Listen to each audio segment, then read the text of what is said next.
Thank you. Hello, everyone. Welcome in. Welcome in. I'm very excited to have you here. Today's class, we are talking about the Siser Juliet and using the Siser software Leonardo. We are also kind of tying that in with our favorite time of the year, which is that back to school time of year. So the projects today are geared around getting your house, your home organized for the back to school season. I know how crazy that is. I was just talking to my husband this morning about we had 3 kids in 3 different schools, sports and everything. So it's a lot to keep in order. And so some of the things that help with that I found was having I did the Marie Kondo I think Marie Kondo, I don't remember what the whole word was, but the Marie Kondo cleaning up of the house one year where we purged so much. And one of the things that we purged a lot of was school type supplies like pens and notepads and stickers and that kind of stuff. So one of the ways that I found to sort and organize those were these little buckets I got from IKEA, and I just used a black vinyl to put on the bucket, and then I can kind of just throw in all the different kinds of tools that go into that. And I have one for pens and notes. So my notes is like sticky notes and things like that. So having little trays like this make it super easy to keep things organized.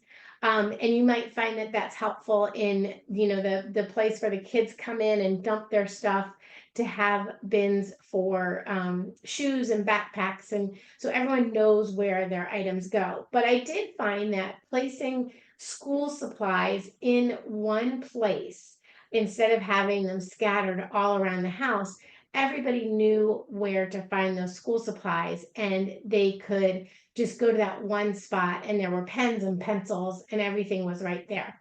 Putting them inside bins did keep everything a little bit more organized, and labeling the bins made it so much easier, so you didn't have to plow through 8 different things to find what you needed.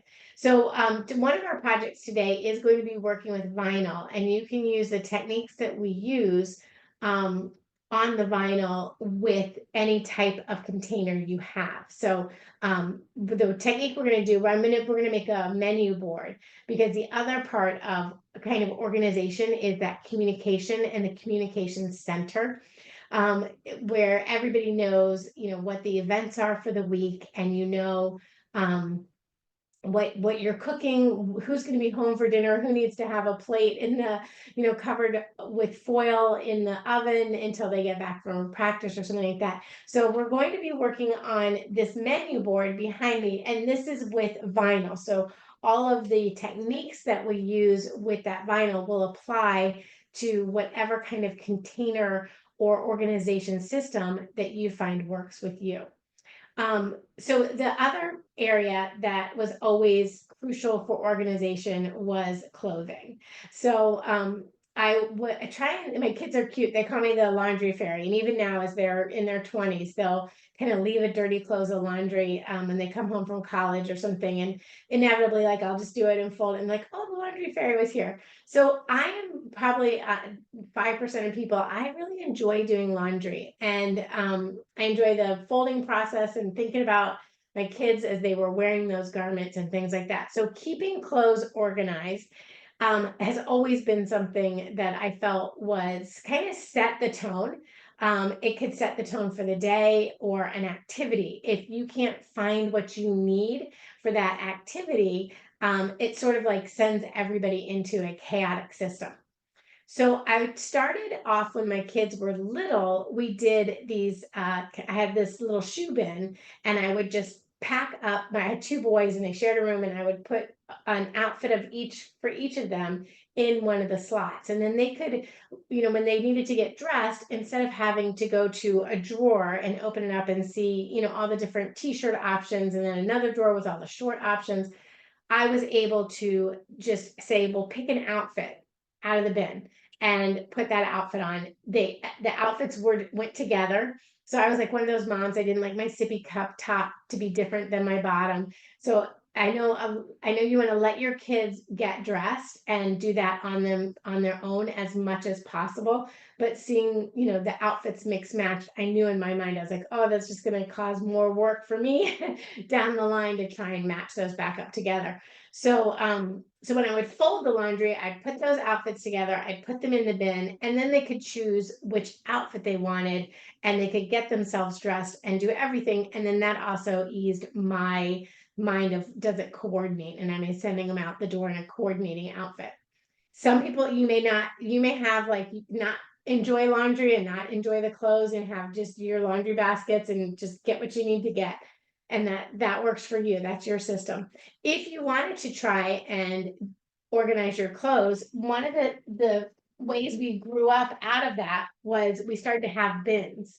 And if it was a sports activity or if they had a play they were doing or something like that, and they needed a costume or an outfit, I would grab a bin and the kids would have their own bins, and we could kind of like stick an index card if it was for like a one-off event. But I would label the bin with what the outfit was that was going into the bin. So if they were playing tennis and they needed to have coordinating tennis outfits, or soccer and you needed to have all their soccer equipment, I found that these types of bins, and if you need a bigger bin for larger outfits, go ahead and get your bigger bins. But bins like this that have a lid on it are great. And maybe you can't see. I know, can you not? Or can you see what's in there? Let me see if I hold it up down there. It says this one is gray shorts and gray shirts. So each child can have their different color vinyl or anything like that, whatever makes sense to you. But now when I do laundry, I can take these empty bins, I set them out on the bed, and then I can just put the shirt and the shorts right in the bin. Now, these happen to be my husband's outfits, which I know, like I do the family laundry. That's my job. But he gets up super early in the morning and plays tennis, and he was making all this noise finding clothes to wear. And I found it was easier and quieter just to go back to that system and put each tennis outfit in the bin. And then he could just quietly grab his bin and not wake me up and not have to even turn on a light. He could just take that bin out of the closet and be ready to go. So that is all also done with the vinyl. So why don't we go into, I'm going to share my screen and we'll go into the Leonardo software. Now, I am using Leonardo and the Juliet. If you happen to have a different digital system, maybe your Cricut or Silhouette, each cutter has its own software. So the software is a little bit different for each one, but you can use all of these techniques with the digital cutter that you have. And I use all three of them. So if you happen to have a question about the project we're doing and maybe you're a Cricut user, don't hesitate to ask that question because I may be able to answer that question for you. But in our Leonardo software, we're going to go ahead and let me share my screen. So here we go. And I have my design picked up here. So what we're going to do is I've already got my design squared away because I didn't want to take all of our class time putting the design together, but I want to show you how I did this design. So it's basically 7 days. So each day of the week will have a slot. And you can use it for your weekly menu if you need to, or weekly activities, depending on how busy your household is. And you may even say, like over on this side on your board, you'll write who has practices and who's going to be home when. So let's talk about how you create this design. And we'll just do a portion of it. Oops, let me grab it all together. We'll just do a portion of it to show you how to do it, and then we'll go ahead and send it to the cutter and everything. So slide that over there. All right, so when you're working in your software, there's a icon for adding shapes, and that's at the bottom here, and it's the square. And you can add a variety of different shapes. So I'm going to go ahead and add a square shape onto my canvas. Now that's just one part of the square. I have so many, let me see if I can hide this down. So that's just one part of the design. I want to add the other parts of the design. So I'm going to take this and duplicate this shape. So all I have to do, I can just duplicate it with my keyboard and say Control C, Control V, and that pastes the exact same shape onto my my canvas here. Now I'm going to make this rectangle not only a little bit smaller in height, so let's make it 1¼ inches in height. So I'm doing that over here on the right side. And in width, let's make it 8 inches in width. Now you notice that it didn't change 8 inches in width to 2 inches in height. It changed the width and the height. So next to that is this little lock icon, and you want to click that lock icon. Now I can change my height to be different than my width. So I'm going to put that, I can see if that's going to line up right next to it, and it's going to. And then I'm going to copy this again, because you can see here, my square has nothing on the inside of it, so that my design can sit inside that. So let's go ahead and we're going to change this color to, let's make it blue for right now. And this one, we're just going to make it a little bit smaller. So let's make it 1 inch. 1 inch by 7¾ inch. Okay. Now, when I put that inside this rectangle, it will fit in the inside and give a little bit of that space. And then I can use on the bottom here, I can space my objects. So if I select both of those rectangles, I'm going to, oops, let me grab those both again, and I'll position them. Sorry, I'm too jumpy with my finger. I'll position them in the center, using this icon all the way to the right. This centers horizontal and, oops, I thought that one would do the horizontal and vertical. Let's get back over there.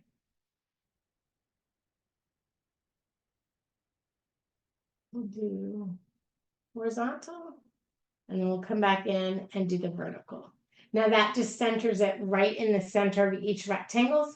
Then we can select both of those rectangles again, and all I'm doing to select them is taking my cursor here and with my mouse clicking on the canvas and just dragging across both of those shapes.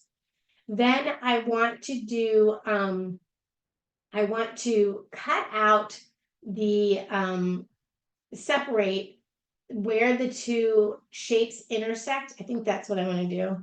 Let's see if I cut that out. Nope, that didn't work. That's not what I wanted. Let's do that again.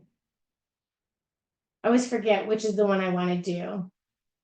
Remove the front. There we go. We'll remove the front of it. And now I just have that rectangle shape I need to give my menu the space to write on the side there. Once I have that done, now when you see, if I click on that one, that green line around the shape, that tells me where the cutter is going to cut that shape.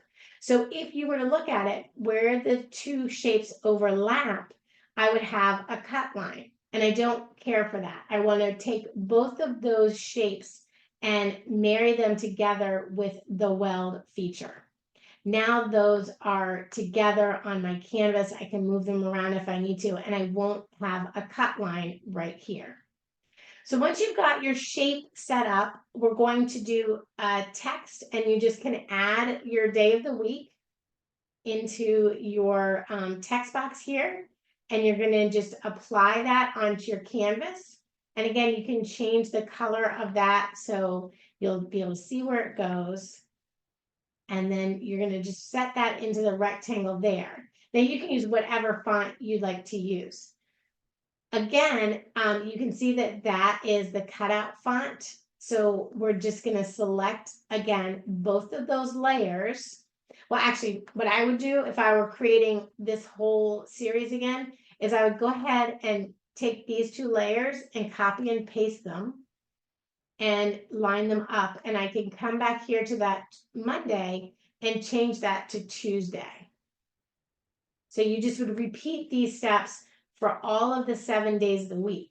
Once you have that done, you can come back and select the day of the week with your rectangle, just the day, that one day of the week with that one rectangle, and then come back in and remove the front layer there. So now that's all one layer.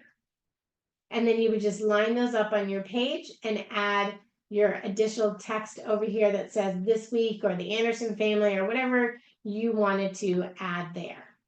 Okay. Now, before I go on, if you have any questions on that part of it, please drop that in the Q&A before I go on. I'm going to give you a minute. If you're doing it on your computer, I want to give you a minute to do that. Meanwhile, I'll just talk a little bit about the vinyl materials that you can use. So there are so many different vinyl materials at Michael's. You have, I was just at my Michael's. I think they increased the amount of different vinyls that were there. Your Siser machines, they really they want you to use all the different vinyls that are out there. I personally like their vinyls because they weed very easily. And you just are using the Siser PSV, which is pressure sensitive vinyl. And I pulled out some Cricut vinyl here. And the reason I did that was to because their packaging will tell you the vinyl and what type of vinyl it is. So you can use Cricut vinyl in your Silhouette and your Siser machines. You can use Siser vinyl in your Silhouette and your Cricut machines. It all will work together. You just have to change your settings. So your permanent material here is a permanent material. So if you're doing our menu sign, I would recommend using the permanent vinyl because you're going to write on your menu sign with a dry erase pen and you're going to want to be able to rub it off or wipe it off, or you may have to get it wet to get that off. So you want to use a material that is going to last and stay on your sign through washes and things like that. So the Cricut or the permanent vinyl, most of the permanent vinyls will do that. They will go through the washing machine and everything like that. If you used a permanent vinyl and it didn't go through the washing machine or go through washes, I would think something's wrong with that vinyl because most of them will do that. And most of them are also UV so that you can have them outside on a car, decal, on, a planter, anything like that. You can have them outside and they won't fade in colors. But what if you're doing like your tool storage or your clothes storage, or maybe it's soccer season and so you're going to write Jack's soccer stuff and then next season he'll be in football, so you want to say Jack's football stuff. That's when your removable vinyl comes in. Your removable vinyl will remove off of your blank and not leave any adhesive on that material. So the removable vinyl is designed to put on and then take off without leaving any residue. You can use the permanent vinyl and peel it off. It just might leave a residue and it might peel off paint. So if you're using, like if you're doing home decor or anything like that, something that you want to be able to change, then grab your removable vinyl. Otherwise, your permanent vinyl will be fine. Now, there are lots of different vinyls too. You have pattern vinyls, you have matte vinyls, you have glossy vinyls. Some vinyls will have a texture. And I bring this up because your textured vinyls, like a glitter vinyl or a chalkboard vinyl, has a texture on it. So your standard transfer tape does not pick that up as well. So you need to use a stronger transfer tape for that type of vinyl. Okay, so all that information. Now, I didn't see any questions. You guys are doing amazing. Let's go back into our Leonardo software here. So once you're ready to send your design, you just click on this top icon here where it says send design. And you send that over, and you want to send just your selected artwork and move the layers to the origin point. Now, the origin point is that bottom corner where your needle is. So as you can see on my mat, it moves it right down here to this side. I can take everything here, select it all, and move it over if I want to. So I can just kind of do that as well. Now, if I'm going to, if this is a new material for me, I haven't cut this type of vinyl, I may want to leave a position, move it over, oops, let's not do that, move it over to the right side so that I have a space to do a test cut. I have already done my test cut, and I know that my speed of 10 and my force of 15 will work. Because this is vinyl, I don't have to worry about doing the mirror function, and I will add the auto feed box. What that does, and this is really helpful when you have a lot of little pieces and you just kind of want to be able to weed things out a little bit easier. So you just apply that auto feed box. Once you're ready, you can send it to your cutter. So we just need to prepare our light grit mat here. It's the red one, and I'm going to take my protective plastic off of that. Now, I had a brown color I wanted to use. Let me grab this. My kitchen has a bit of brown in it, and I thought with fall coming, the brown might be a nice color. And you notice it has like a little notch taken out of it for something else. So I'm going to put that in a spot where we are not cutting our vinyl. When you put your vinyl on your mat, you want to line it up in the square and then use like a squeegee, a rolling pin, your hand to really make sure that that material is adhered to your mat. If your material slides on your mat in any way, the cut won't be as good as you want it to be. So you want to make sure that it's lined up and that it is really adhered onto your mat. The origin point is this bottom corner here. So when I put my mat into my machine, I want this bottom corner to line up with where the needle is. So the way that I'm going to load my mat, because I have it kind of in a funny position, is from the back. There is a little flip here. I'm just going to flip it up, and that I flip it down, and that will raise the feet, and then you can feed it in on the back or the front. And you can also use the little markers on the LED light to do that. Okay, so I just want to make sure that that's lined up there. And I've got it where I want it to be. And then I can just hit that spring again, and it will clamp those rollers down for me. Okay, that looks pretty good. Now I did test my settings on this one, so I'm all ready to go. So in the Leonardo software, I'm going to go ahead and send it to the cutter. It will go ahead and start cutting for me right away. Uh-oh. Got my mat. I didn't have my mat in right. I think it's okay though. So this is just a matte vinyl. I put it with the vinyl side up. So when you're working with vinyl, it will cut right into the vinyl. When you're working with iron-on materials, you need to put the shiny side down to cut, and then it will cut on the back of the material.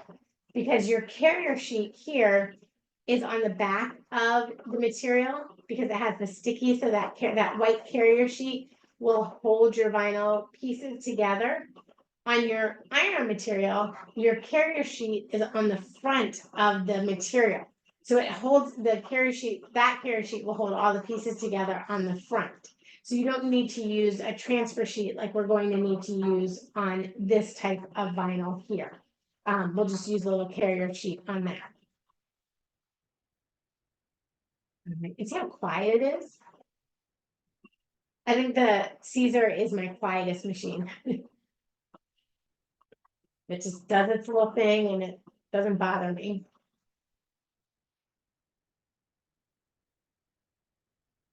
So big question, what can you put chalkboard vinyl on? You can put chalkboard vinyl on anything. If you wanted to put it on like your containers like this and then use like a chalkboard pen, you could certainly do that. And then just write on that chalkboard, like there's a Sharpie chalk pen, which is a wet erase. I have the Sharpie chalk pen. I didn't know it was a wet erase until this morning.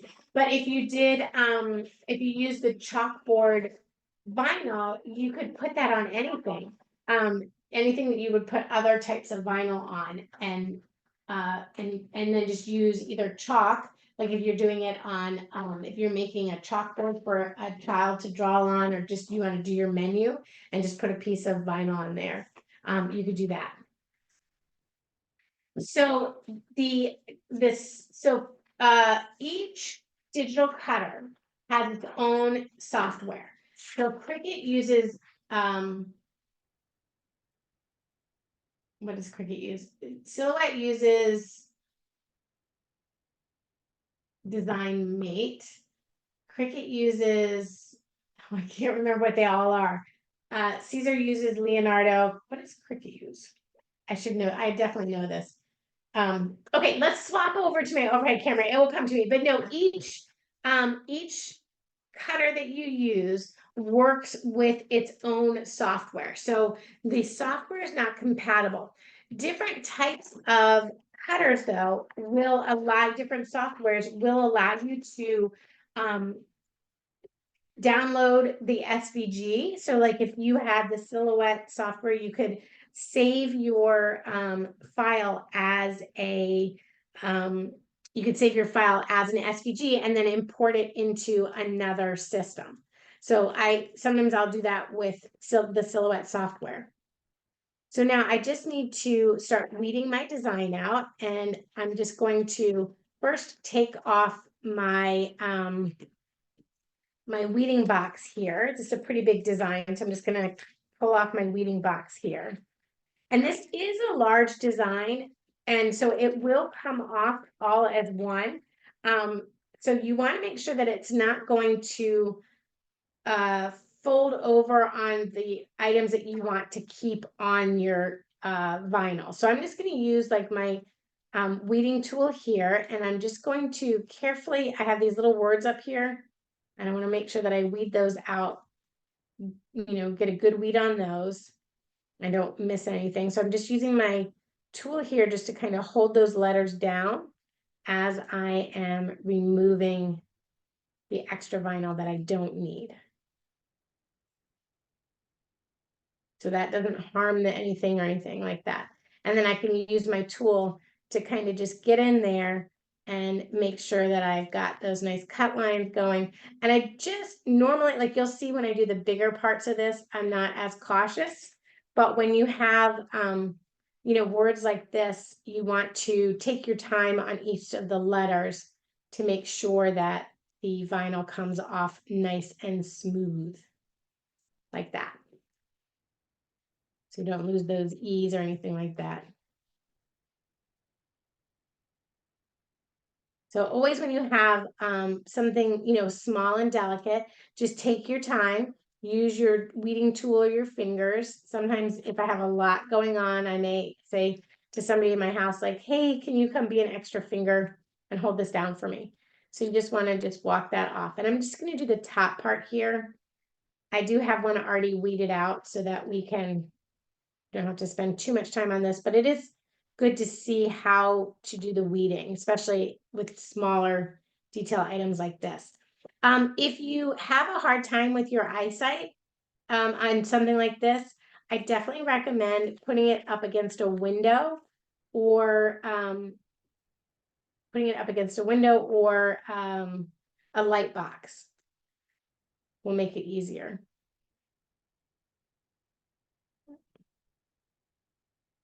Okay, messed that one up. Okay. I may have torn that one by accident. All right. And then I'll just come over here. We'll get that little square going. There we go. So I'm just going to work my way across my title here a little bit and get that to come off. If you need to, you can always tear the part of the vinyl that you need to weed out and just set that aside. So it makes it a little bit easier to handle. You don't have so much of a big piece to handle when you're doing it. We're just going to work our way through. All right, so I do have this done already. I hope you guys get the idea of how to just weed out your letters. You're seeing probably more of my hands than you need to be seeing. If your vinyl doesn't weed out smoothly, and this is weeding out just fine, it's just a big piece. So if it doesn't weed out smoothly, that's why you really want to do that test cut on your material and run it through and make sure that you get a nice clean cut on your vinyl. We're just going to roll this back like that. Okay, just keep moving it back and keep working it down the line. It's a little bit difficult to see in this light what I look like. I do usually hold it up to my window so I can see, or a light box. We're just going to weed that right on out. Okay, TH. Get that last T going here. So it's fun. I have one child living on their own, so I thought, oh, I'd make one for their house too. So they'll have one and I'll have one. And then see how you just pull it right off and it just weeds down the rest of your material here. Oops. All right, I'm just gonna let you guys know this will weed right off of here. And I've already got it done. So I'm gonna switch over and grab my other one, which is already, I've already done the weeding on, and I'll come back and finish this later. So the one I've done the weeding on is a gray design that I've got. And all I need to do now is use a transfer tape. Now, there are a lot of different transfer tapes that you can use, and they all do a really great job. The good part is some of them have the vinyl, the marks on the back of the roll, your grids, and some of them have the grid right on the transfer sheet. So that's really a good mark. Now I just grabbed my silhouette transfer sheet here, just nice and easy.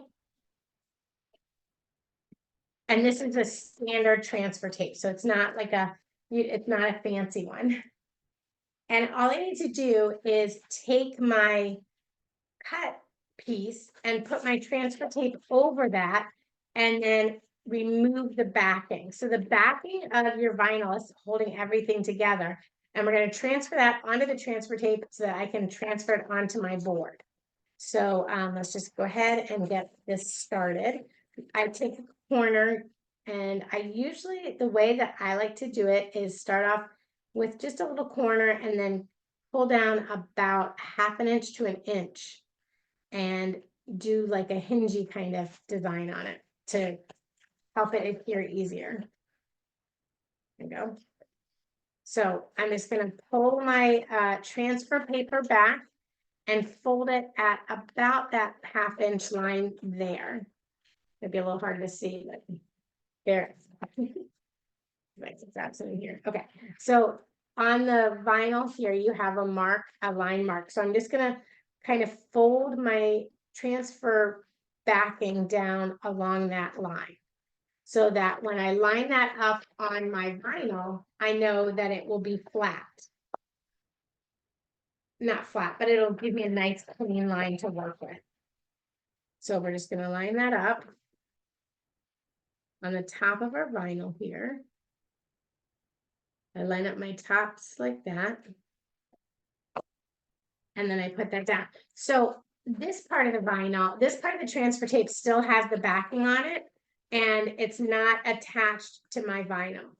Once I have that little 1/2 inch marked there, it's much easier to then just kind of pull that back and roll your vinyl down, your transfer tape, and roll that down on your vinyl, and just walk your hand across as you're going.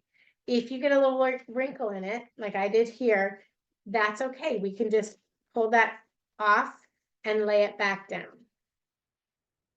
So one question is, do you have to use the same transfer tape as your vinyl? And my answer is no. You can use different transfer tape with different vinyls.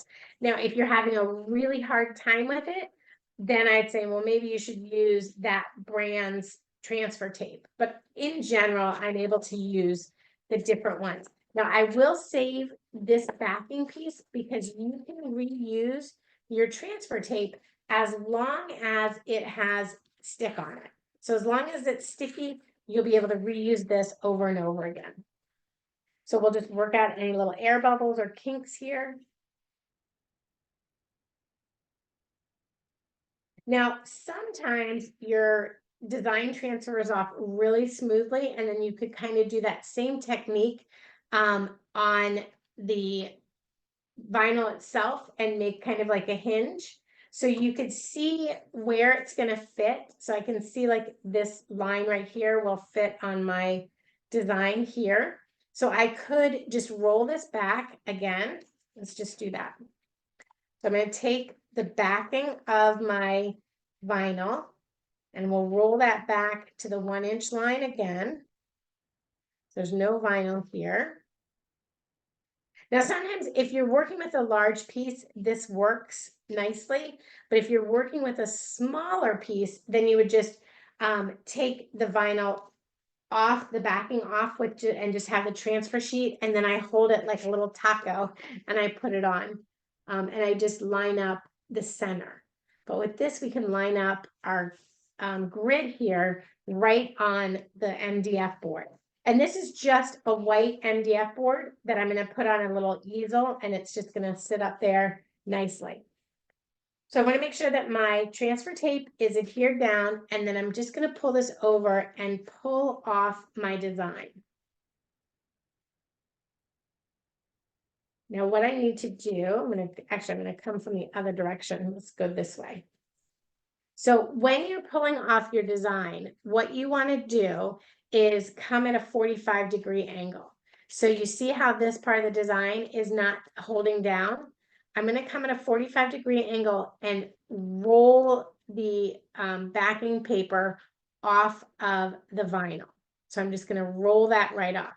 I don't have to keep this backing paper, so there's no sense in trying to keep it perfect. So you just roll it back, and if something's not sticking down, you're just going to kind of come back and push it back down. And if you need to, just use your weeding tool and hold that down a little bit. Once you get a good pull on it, you can come back with your squeegee and hold your squeegee and pull back that way. So then your squeegee helps kind of keep things down as you go. And I will, if something kind of like came up a little bit, I will go back and just push down a little bit with my squeegee there and then pull back. Okay. And if your vinyl sheet gets too big to handle, just trim it down. So like if you, at this point, you're like, oh, this piece is getting in my way, grab your scissors and you can just trim that right out. Because again, you don't have to save, there's no reason to save this backing piece. We can just be done with that. So I can either come back at the 45-degree angle and come down here and work at this corner. And then work my way up. If I can get this off here. Here we go. So we just do that again. And you just go through the same process, giving it a little fold there until your piece comes off. And then you're just going to start pulling it back. So the worst thing I think you can do is get frustrated with your transfer tape. If you're just patient with it and you just kind of work it at the 45-degree angle and you roll it off, this whole sheet is going to come off for you. And you just have to be a little patient and make sure all the little pieces stay down. So I'm just, you see, I'm going back and just kind of pushing it back down so it stays down. So all those little pieces, I don't have anything left on here. Now I know this week is up at the top there, so I'm going to save that part for last. So we're just going to roll this right off here. I want to make sure it stays on the board. Again, I can just trim this off if it's too much.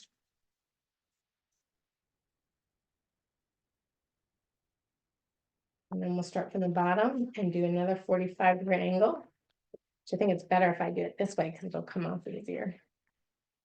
Get that roll going. So see how it just rolls right off? I hope you guys are excited to start organizing and getting your house all set up for back to school.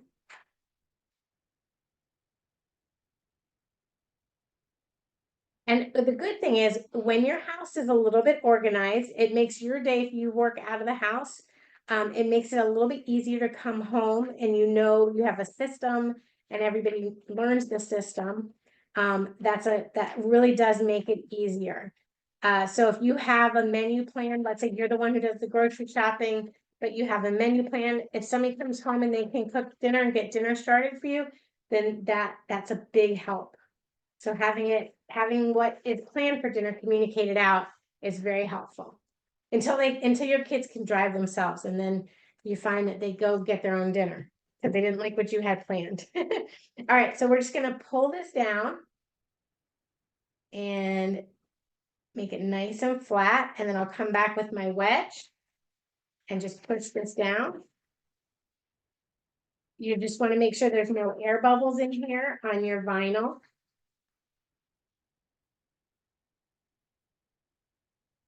Okay, and then we're going to just remove this way. Again, that 45-degree angle makes it so much easier.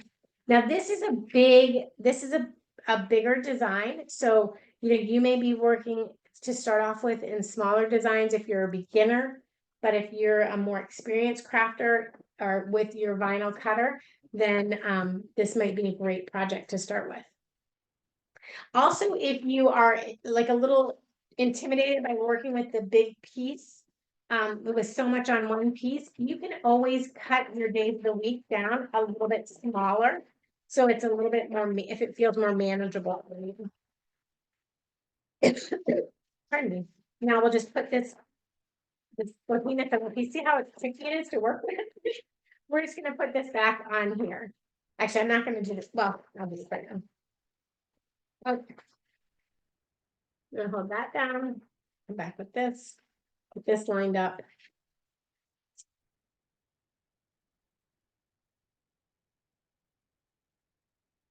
And then you can just get this so that it becomes a little bit easier for you. That right there. All right. Now, the other item I had for you guys tonight, and I think we got time to do this, is an iron-on shirt, because I felt like once you got your vinyl labels done, your homework station set up, pens organized, where the kids need to go, what they need to have, you will have time to do something fun for yourself. So I've already cut out the design. So I'm happy to go through the software if anybody needs me to do that, and that would be helpful for you. I'm happy to do that, and we can certainly do that. But just in the interest of time, I went ahead and cut it out because I figured that once you got your own home in order, you might find yourself having a little bit time for some self-care and to remind yourself to go, let's take a walk. So for this design, I'm using the Easy Weed powder blue.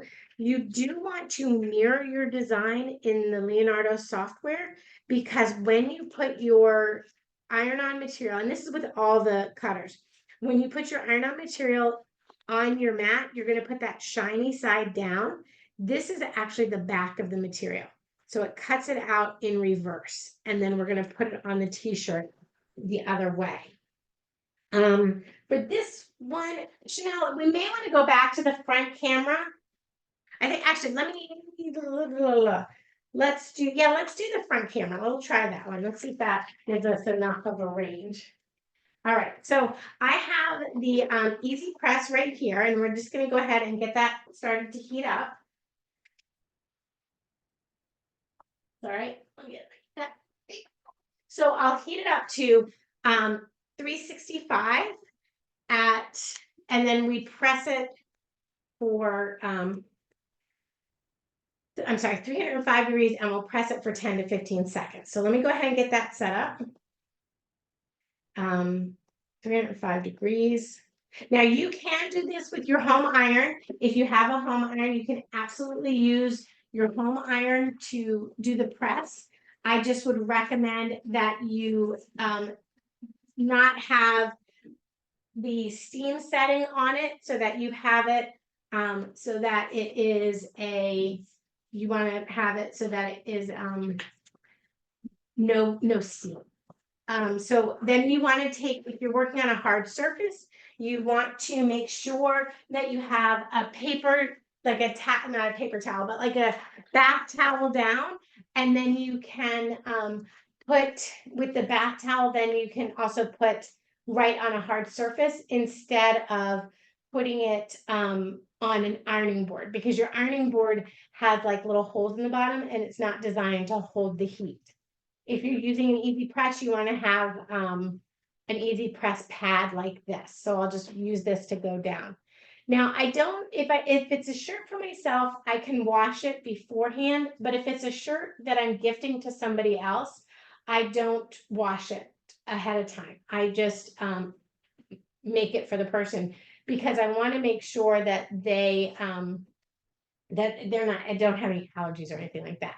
So the first thing we're going to do is, once your heat press heats up a little bit, we want to press our shirt. And the reason you're going to press the shirt is a shirt can have moisture in it, and the moisture in the shirt can affect how your design goes on your shirt itself. So I'm just going to grab my press here and give like a little press on my shirt and get some of that moisture out. That's also why you don't want any moisture in your iron. If you're using like your home iron, you don't want any moisture in there. Then I take my shirt and I'm going to line up these corner seams here, and we will pull these down, line up our sleeves and our side seam.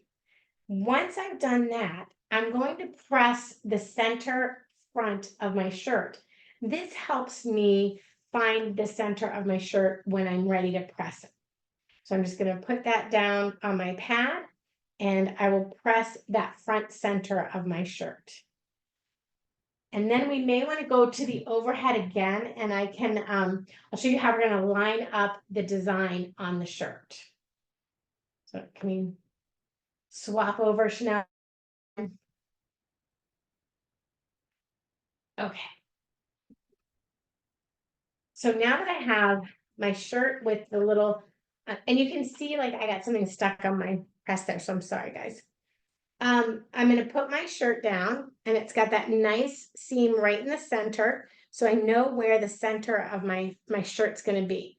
If I'm worried it's not in the center, like it does look like it looks like it's in the center of this part, but maybe not this part. Michael recently added this t-shirt ruler. It's not this exact one, but it's like this one. And I was like, oh, thank goodness. I'm so glad I saw that in the aisle. It's in the aisle with all of the digital cutters and the sublimation materials, but it's an acrylic ruler. It's not this one, but it's like this one, which is so helpful in lining up your designs. So I can use this center point here and line that up with my iron fold. And then I can just double check, do I have it right on the collars? Like, do I have the same distance on each side? Is it the same distance at the armpit? Do I need to come over one side a little bit more than the other? There we go. So now I've got it centered on the armpit. Now, usually when I put a design on a shirt, you can measure where you want it to go, but my rule of thumb is 2 to 3 fingers from the collar of the shirt. And it depends on, it obviously will depend on the size of the shirt and what you're making. So if you're making like a toddler shirt, it may be 1 or 2 fingers. If you're making an extra large shirt, it might be your whole hand. So it just depends on the size of the shirt, but I find a small or medium is 3 fingers is perfect. Then we're going to take your vinyl iron-on, heat transfer vinyl, and I've already did the weeding on this, so it was ready to go. And we're just going to find the center of our design like this. So I have a mark on the carrier sheet where the center is, and I'm going to line my design up with the bottom of that ruler. So see where that lines up? I've got that lined up. Walk or run, do not walk to get yourself a ruler like this if you do iron-on t-shirts.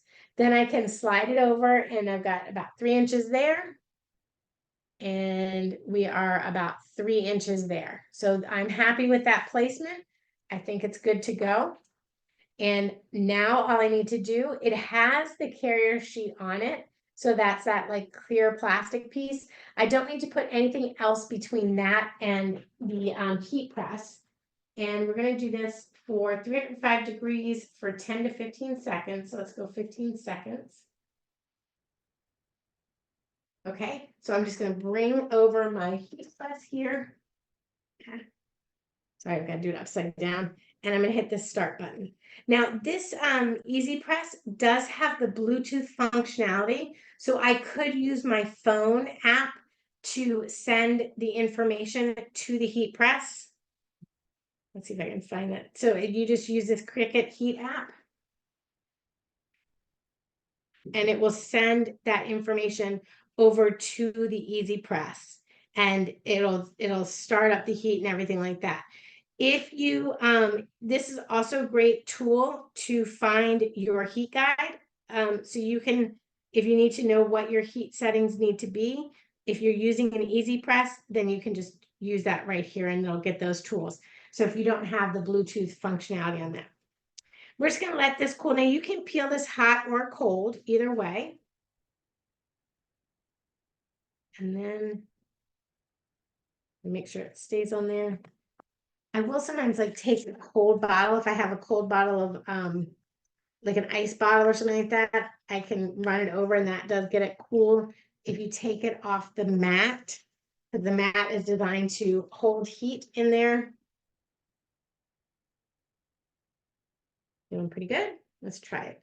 Now I'll peel it off at a corner. If for some reason it doesn't stay, I will come back and use my Easy Press again and press it down. This is all staying very nicely.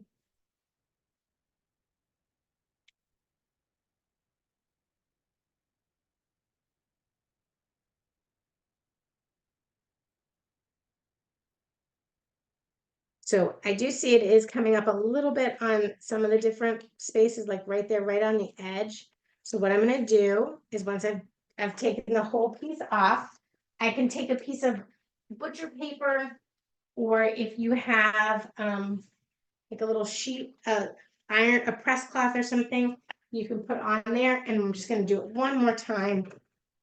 Then hit start on that.